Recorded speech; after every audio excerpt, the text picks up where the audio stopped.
walk out to the show and fall at your door. We got that info for you.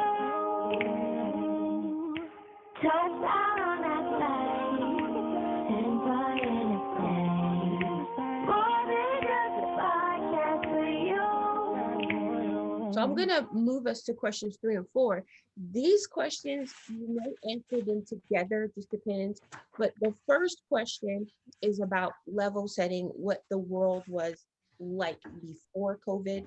And the second question takes us into where you were going earlier, Iyhia. What is the world like now?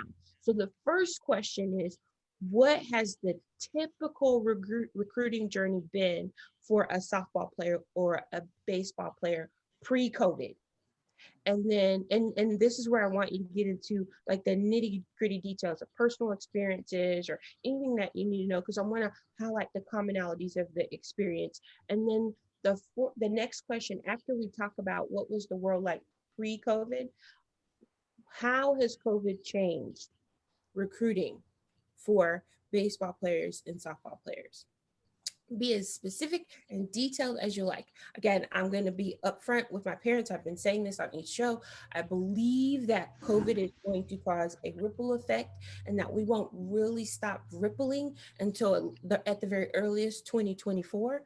I have no it's just my gut feeling based on things that I'm seeing and observing. So I'm trying to set y'all up for success. So Jimmy, we'll start with you. Again, what's the typical recruiting journey been for a baseball/softball player been in the past pre-COVID, and how has COVID changed the game? Well, okay. So previously, I guess I'll just, and a lot of it depends on who you are and where you're going to go probably, because for example, you said Vanderbilt. Vanderbilt's a perfect example. And, Mississippi State's another perfect example, and Texas. And, the schools you would think of in football are the same schools you would think of in baseball when you're talking the cream of the crop. Mm-hmm. Okay. So if you're designated to go to one of those schools pre-COVID, mm-hmm. I mean, you're getting recruited when you're in 9th grade and 10th grade, and they have to sign you that early, because that's how.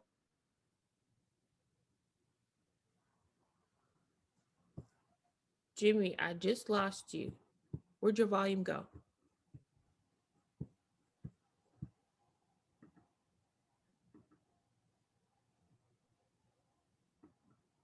Hello? There you go. Hello. Okay. Sorry. Bad connection. But anyways, so if you're let's say if you're going to one of those Power 5 schools, you're probably going to be recruited, committed by the time you're a freshman or a sophomore in high school. Yes, it's scary. It's because sometimes development doesn't happen between 16 and 18 that you were expecting. And next thing you know, you're getting this kid on campus when he was 15, you're like, this kid's going to be a stud. But when he turns 18, you're like, hold up, wait a minute, I don't know if I want him anymore. So, and that now usually, if you're a coach at Vanderbilt in Texas and those places, you're not missing most of the time. I mean, you're getting the best of the best, so it's easier to do that. But let's look more like me, who signed or committed as a junior at the end of my junior year. Okay, now when I was a freshman, I went down to Florida to a Perfect Game showcase, where I could get my name out there, and I could get an account, like a Rivals account in football. I could get an account, and there's video. And now these coaches, they don't even have to reach out to me to see who I am and what I look like, and my video of me hitting and fielding ground balls and whatever that.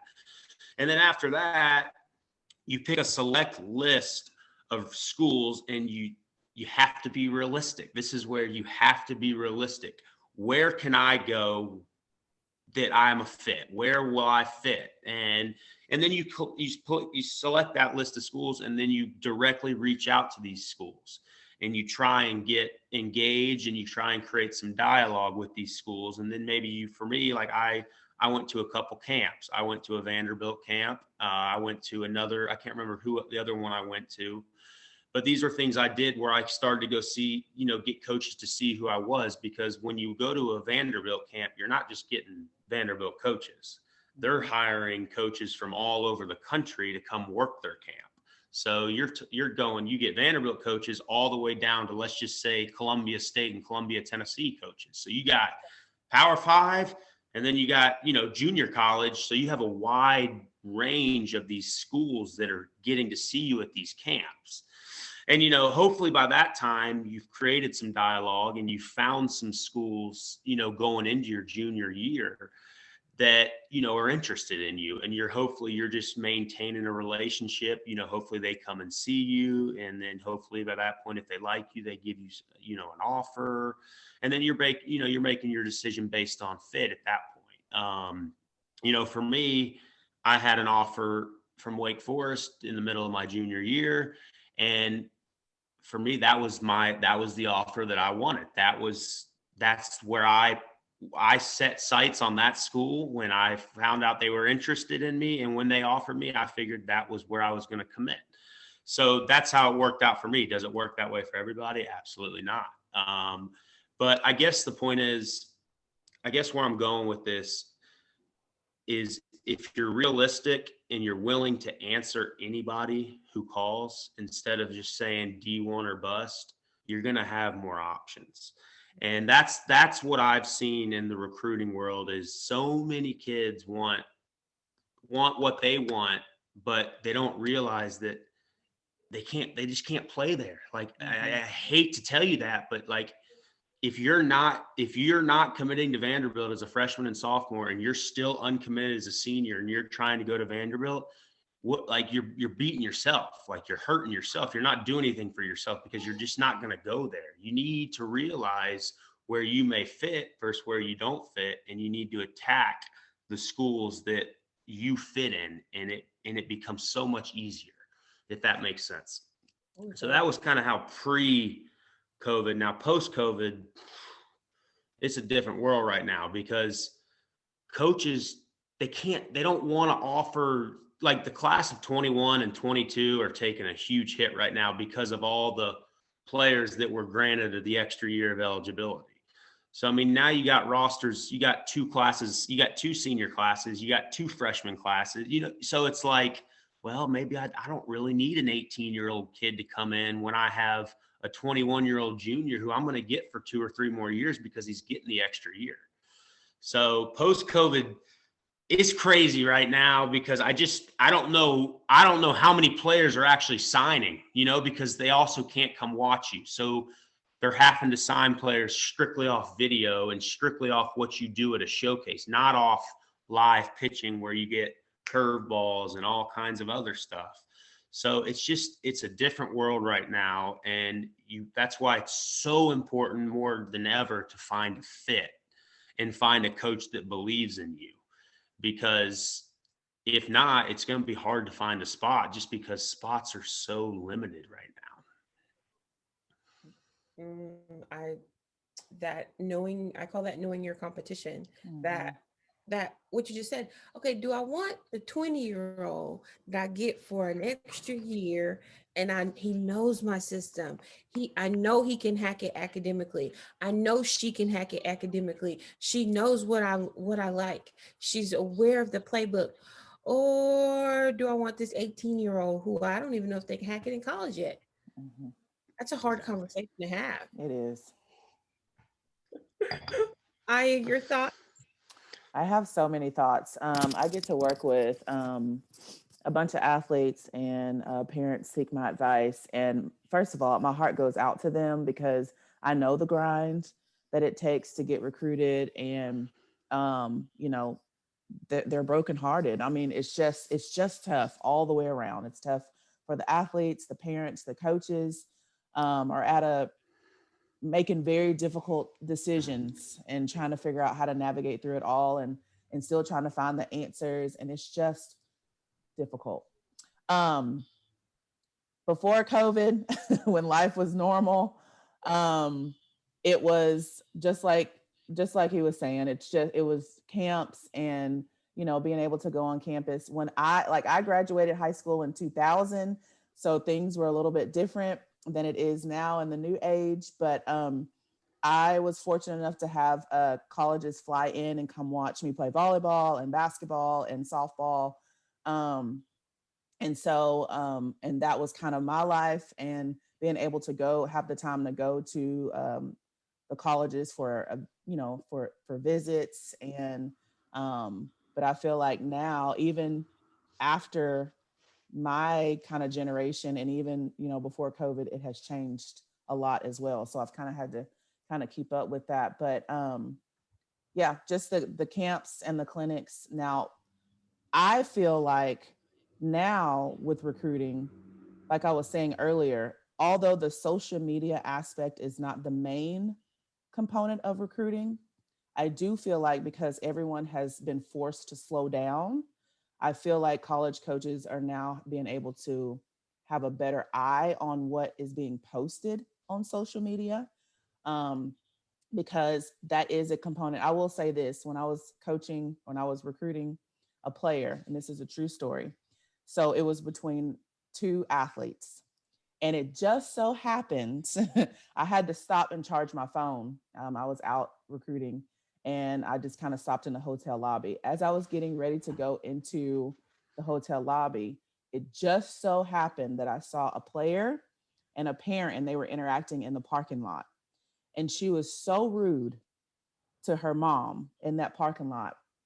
And I got into the lobby and I called my head coach and I was like, she needs to be off the list. Like, there's no way that we're going to be able to bring in an athlete that's going to respect us if she's going to be talking to her mom like that over something trivial. So I think that those interactions, I know those interactions are very important, because you're investing in an athlete that's going to be representing you as a coach, your program, and beyond.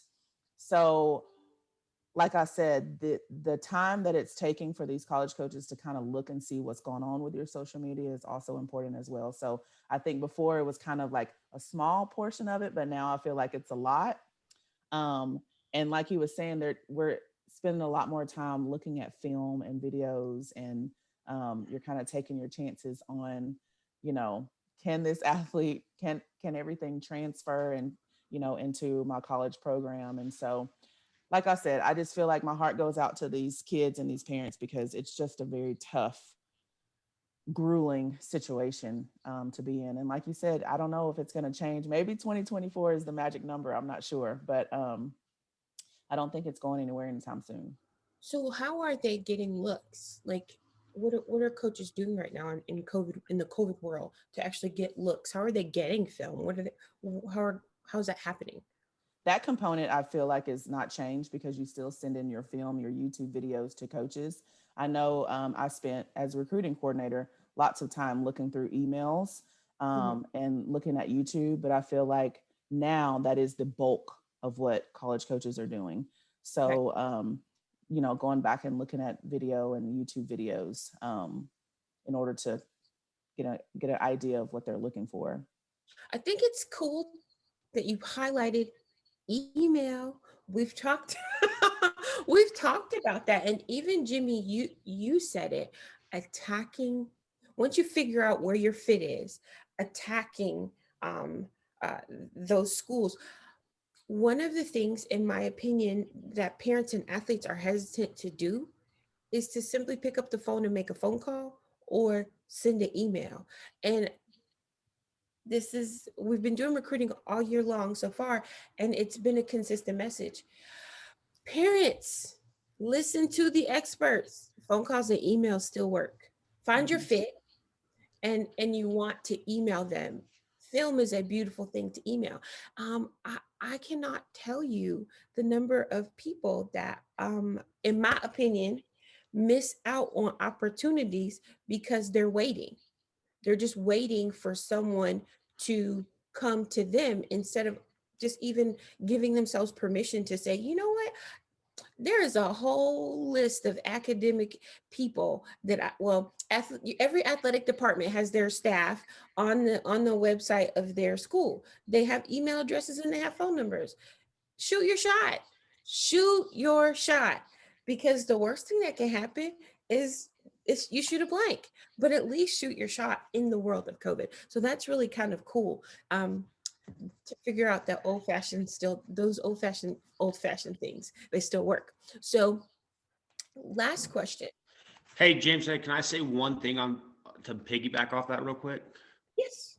Hey, so one of the main reasons I got to Wake Forest was my persistence in wanting to come see campus. And it wasn't, hey, coach, I want to come see the baseball field. It was, hey, coach, I want to come see campus and I want to meet you and I want to do that.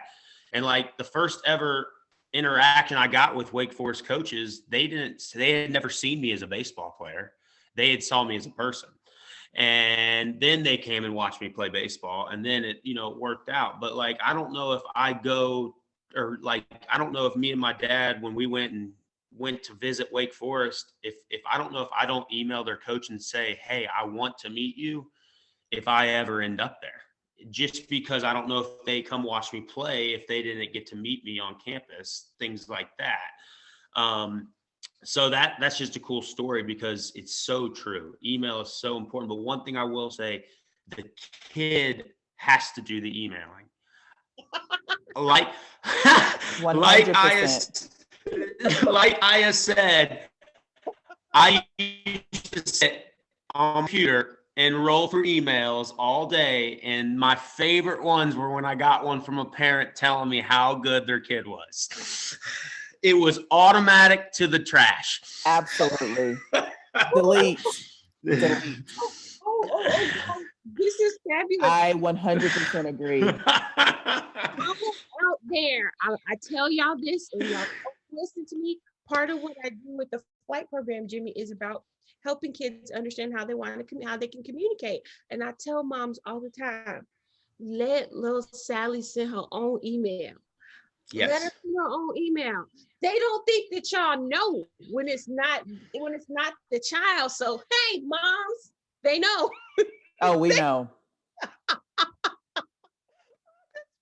Priceless. That is so true. I'm so glad you touched on that because I did the exact same thing. And I teach my high school athletes all the time. Like, you guys need to look at someone when they're talking to you.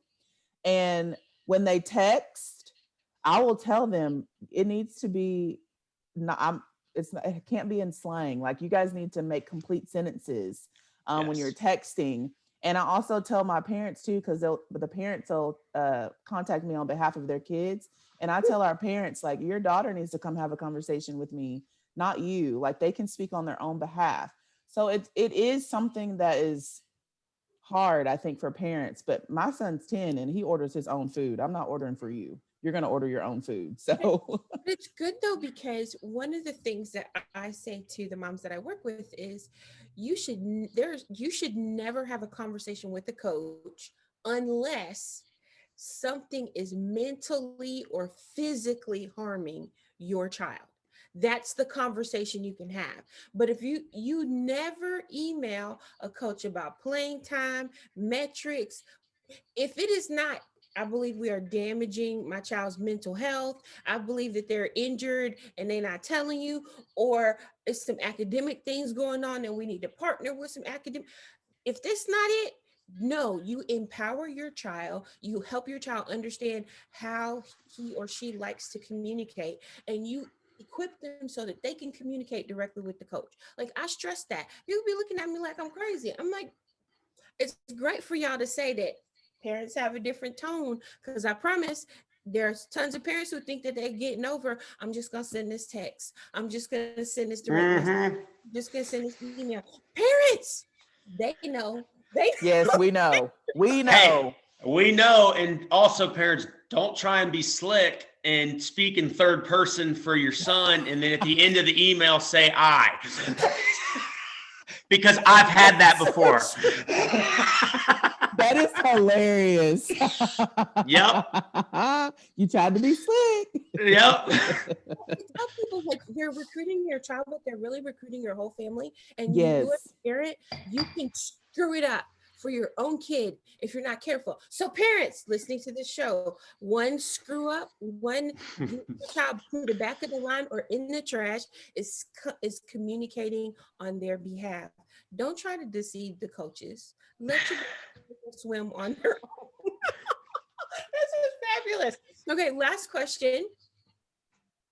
You're a boy or a girl that's being recruited, or you have the dream of playing in college. What specific steps should high school softball players, high school baseball players be taking right now to get noticed by college coaches? What can they do, and what should they be doing? Jimmy, you're up. Lead off.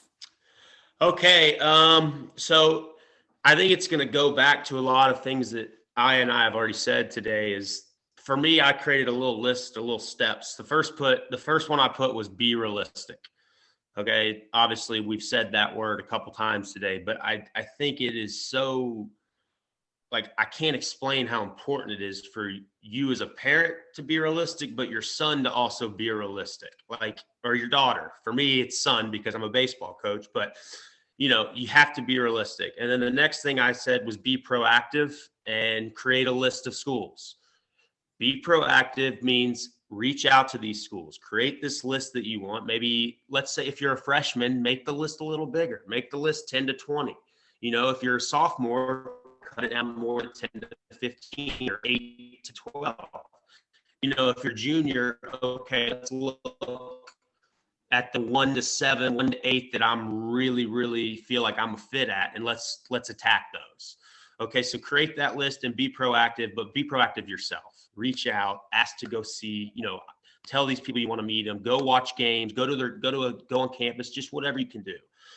And the next one I had was attend a showcase and get your metrics updated and get your video updated on these one of the big 3 websites, you know, the Prep Baseball Report, the Perfect Game, the Prospect Wire, whatever it may be in your area.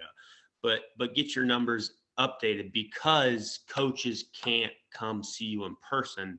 So they need this virtual. They need to be able to see your updated numbers whenever you get the chance to update them.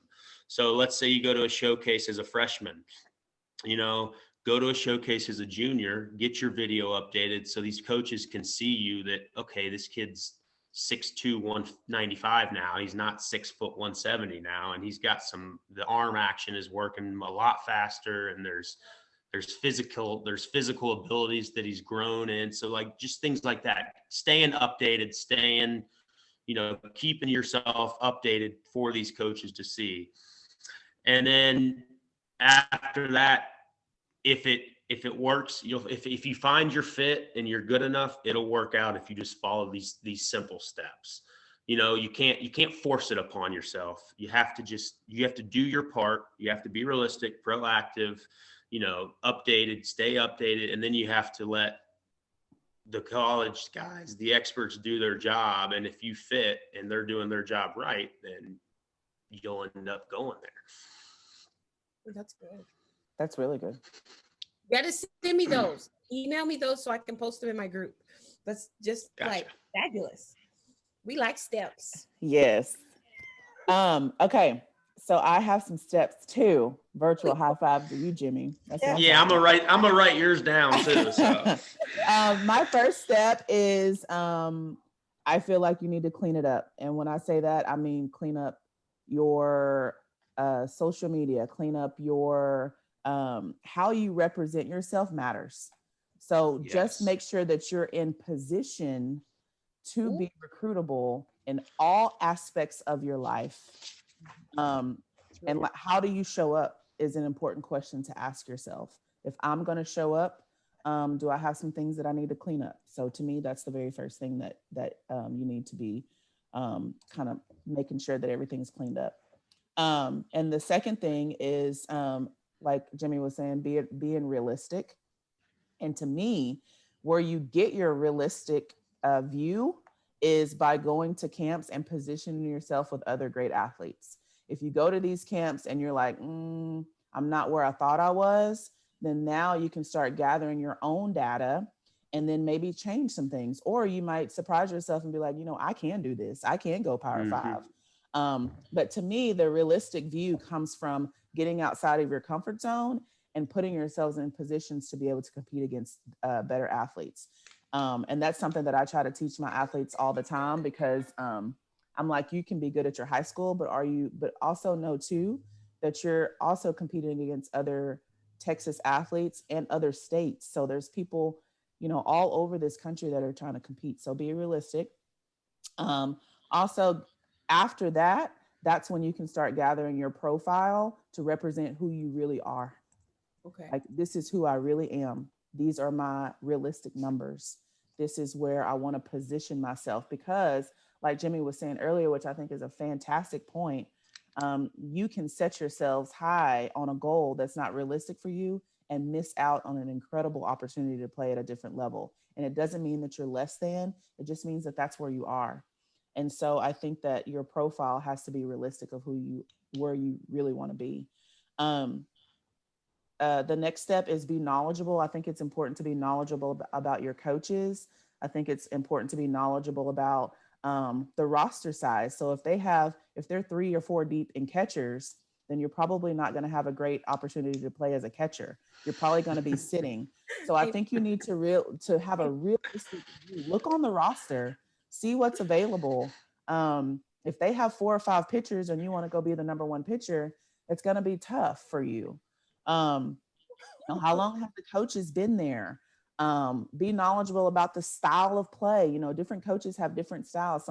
Some coaches like big hitters. Some coaches like slappers and short game and speed. And some have a mix. So you have to be knowledgeable about that as well. And then one of the things that I think is important is if you remove the sport, would you still be okay going to school there? If something were to happen, do I love this school enough? Can I still be a proud alumni of this school, even if softball or baseball was removed from me? You gotta love where you're going, because I think that if you have a shared investment, then you stay. Then you're able to be a lot more committed. That's a good thing. My last point is like Jimmy said, is you got to be persistent. Be persistent. Keep showing up. Keep emailing. Keep working on yourself, because the more that you see, the more that they see your name, the more they'll tune into you and they'll catch your attention. So you can't just be a one and doneer.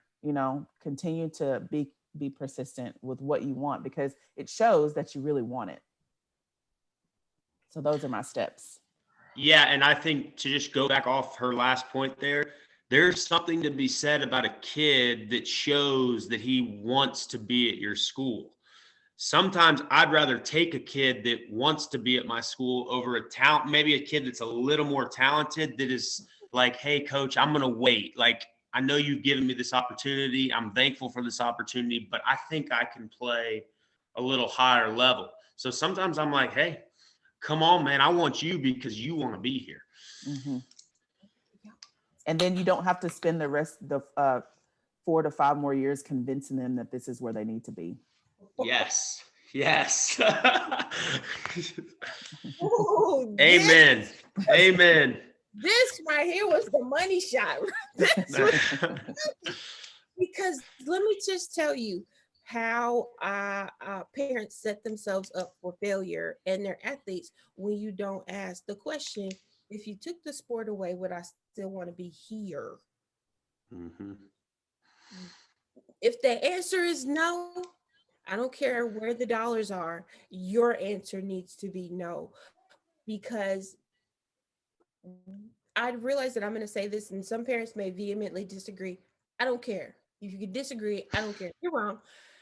The level of misery a child has when they're only at a school because of the sport is unparalleled and unmatched. If they don't like the community that the school is a part of, and I just mean the local community, the academic community, each college, each university has their own culture. If you don't like those things, you're going to be super miserable when your season is over, because it's not infinite. And I don't, and parents just don't like, that's one of the foundational pieces when people talk about, well, so and so's transferring, especially he's going to transfer or she's going to transfer because their coach is gone. That's like the first mistake that you made. You allowed your child to go play for a person, and not because you said, if I took the game away, would this actually still be the place that my child wants to be? That is such a like for me, that's foundational. Mhm. Like that's just foundational. And so you guys have like, I love it when the panelists make me look good. I love it. Love it. Let me just add a personal testament to that, because my freshman year, I remember sitting outside of my dorm having a conversation with my parents about not liking it, because I didn't really like the coaches once I got there. And that was probably one of the main reasons why I still stayed, because I love Mississippi State. Everybody that knows me knows that I love Mississippi State. I got some stuff for Christmas that I'm going to hang on my wall. I told our coaches, former coaches, now I'm one moment away from getting a Mississippi State tattoo. Okay. So I love everything about it. And that is why I stayed, because it was about the campus. It's about what I believed in beyond the coaches. And I'm so glad that I stayed. And I can truly say that. And I will tell that to anybody, that even though we got, our coaches left and we got new coaches, my love for my school and what I believed in and why I chose Mississippi State remained the same. And that's why I stayed. Oh, girl, that's huge, because my family's from Mississippi and nobody is running to Starkville. No. Nobody's like, yep, I'm going to Starkville. I loved it. And they're always like, why did you choose Mississippi State? And it was, I can go on and on. Love. That's so funny. It is love. It is love. It was the cowbell. It was the cowbells for me. It was the cowbells. We've been in Mississippi for over 100 years, and I promise you, nobody's just been like, Starkville. That's it. That's where I'm going. But that's funny, because I'm from Texas and I got recruited by Texas and Texas A&M. But in Texas A&M, I got to tell this funny story. So they came on a home visit. I was speeding from volleyball practice, got a ticket because I was trying to hurry up and come home for the home visit. And my mom had cooked, got some snacks or whatever. They ate all of our food. And we tell them this to this day. We're like, y'all are the coaches that came and ate all of our food, asked for more. But I feel the same way. They're like, why wouldn't you go to Texas or Texas A&M? So I don't know if it's just because, you're around it and you're from there. I don't know. I think it's really cute though. I'm just teasing, but I think it's funny because, Mississippi's kind of that Civil War thing. You're either Ole Miss or you're Mississippi State. So the Egg Bowl every year is always interesting in my family because we're totally a house divided. But I just think that's funny because I was like, yep, you do have to love. You have to love it. And Ole Miss is not an option for me. They always say, are you graduated from Ole Miss, right? What? No. Don't bring that up. Do not.